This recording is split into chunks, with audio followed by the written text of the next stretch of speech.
we were coaching Mm-hmm. this weekend, and I was behind one of our little riders, and he was on a flat, so he's spinny, and I say, you should shift The direction and the, yep. up, down, harder. What is the proper term? I wanted him to go into a harder gear so that his pedaling was more efficient. What was I supposed to say? Okay, so this is where you have this. There's the terms here. You have upshifting and downshifting. Okay. All right, and then you can sort of correlate that in higher gear, lower gear. Okay. Okay, so upshifting, all right, means going to a harder gear. Now this gets a little confusing because you are going down the cassette, if you will, to the smaller cogs. So downshifting, you're going up to the bigger cogs in the cassette, means going to the easier gears. Upshifting easier gears, downshifting harder gears.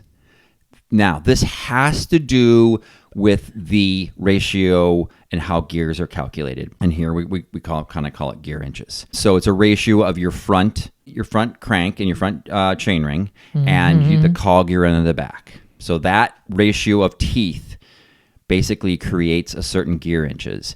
And higher numbers, when you calculate that, equate to harder gears.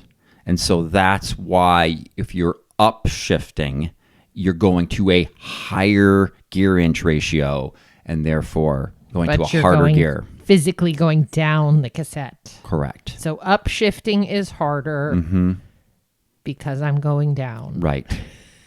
And so a higher gear is harder. So you can kind of equate the H's. Higher gear is harder, and then the lower gear is easier. Okay. Yeah, so a low gear is easier. Okay. Can I just say shift to a harder gear?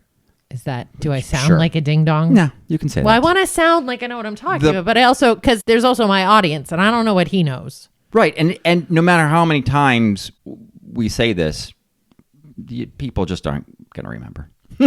I've already forgotten. You've already forgotten. It's already too confusing. No, I can do shift up means to get harder. And I'll just remember that the physicality of that is the opposite. It goes down. Yeah, there we go.